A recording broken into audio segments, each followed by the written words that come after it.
Hi, I'm Ross from Smith Property Accountants in Hamilton. I'm just going to go through my predictions or recommendations for late 2017. Just standard, this is just general information. I don't have a crystal ball either, so it's not guaranteed fact. It's my guess at what's going to happen in the market. And if you're looking at buying something or doing something, seek specific advice. So first I'm just going to touch on the Auckland Market because I see that as being different from the rest of the country. So there's a huge housing shortage in Auckland, huge immigration and growth. So I'm not sure this is going to follow the same pattern as the rest of the country. And the rest of the presentation really is about non-Auckland. So it's about Waikato, Bay of Plenty and other areas not Auckland. And if you've got an Auckland rental, I would personally be very hesitant about selling it, and I'd only really sell it in a worst case, because to me I see Auckland as a good long-term market, so yeah, be very careful with selling. So for the rest of the country, my big thing at the moment is wait. Take your time. Only buy if the numbers really work for you, or if you can really improve something on the property. I would also look at the moment, what can you improve in your current properties? So can you just review the rent? Does your rent need to go up $40 or $50 per week? Can you do simple improvements or renovations? So can you paint the property, new carpet, heat pumps, insulation, those sort of things that might get you an extra $40 or $50 a week. And often you can get over 10% return on those simple improvements. So it can be a real good simple way of getting ahead. Rather than looking at buying the next, just look back at what you currently have and what you can do. Or can you do a twist? Can you subdivide an existing property? Can you add a minor dwelling? Can you convert a garage into a sleep out? Can you turn that second lounge into an extra bedroom? All things trying to get more rent from the property. So see if you can twist what you currently have into something better. Key ingredients of history: boom or end. Perhaps it's ended already, time will tell. A flat period will follow, and it'll boom again. There's no guarantee that that's going to happen in the future, but that's sort of the best that we can work with and what we have to work with going forward. Property prices could fall, and the flat periods seem to be getting longer and longer. So this is my sort of guess of what's happening with the Hamilton market.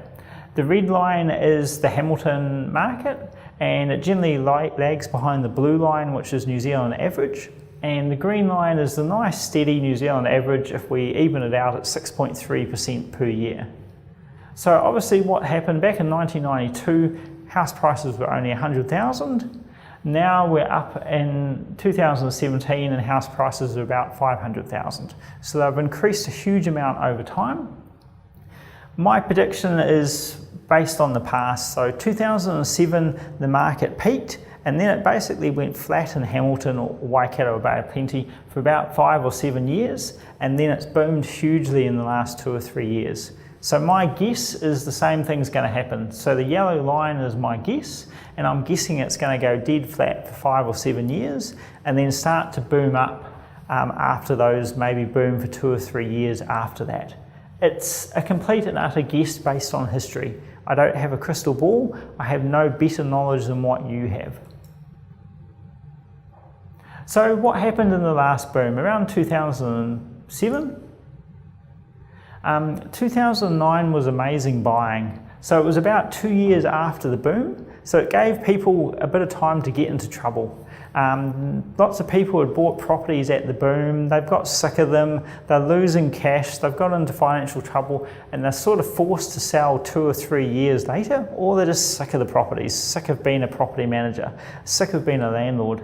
And at that time there was little buyers in the market, and there was also no media hype. Whereas if you go back a year, everything was about property, how much it was going up in value, how different traders had made lots on one property. Everything was hyping about sort of how good property is. In 2009, it was the opposite. There was very little. So it was a time of great buying and awful selling. My aim looking ahead is trying to be in a good position, or the best position I can if the same thing happens. So if we've peaked in 2017, maybe looking 2 to 3 years time, being in a very good position to buy something if something good becomes available at a great price, and basically taking advantage of those opportunities. So if I was to buy at the moment, there's a couple of different options. One is good cash flow. So a standard good cash flow property is one where the rent pays all the expenses and it also pays the mortgage off over 25 years. You'll find that really hard to achieve, and it's easy to talk about good cash flow. It's actually very hard to find it in the market. But if I'm buying something on cash flow, to me, if I bought that property and it's a reasonable property in a reasonable location, it pays itself off over 25 years, you can't really go wrong. Whether the market goes up or down or sideways, if it pays off its mortgage, it doesn't really matter. The second kind of property I would look at is something that's subdividable, or something with an opportunity. So maybe it's the big property, an old house on the front, you can subdivide it and put a duplex on the back. A duplex is 2 houses with a shared wall, so it means you're getting a lot more rental income, you're getting a lot more from that property. That would apply to the Auckland market as well. I would generally be trying to buy something with opportunity, something subdividable, or something you can add duplexes or townhouses or something to. Generally, if you subdivide a property, you can make 100,000 equity. So that helps you get ahead and enables you to buy more properties more often. With 100% mortgage, it should be about cash flow neutral, especially if you do duplexes. So that means that you're getting a new property, no repairs, better tenants, you're getting some great initial capital gain or equity within it. And if you're looking over a 30-year period, it's still not going to be that old. Whereas if you buy a really old house now, in 30 years' time, you're going to need to demolish it. So it's a better long-term investment, in my opinion. So yeah, hopefully that's given you a few things to think about, really looking at just taking your time at the moment. If you are buying either cash flow or else something with a twist or opportunity with it. If you're looking for more information, our website and Facebook has some great information on it. And I do blogs about every 1 or 2 weeks. So if you sign up for those, you'll get some great tips and tricks about property accounting.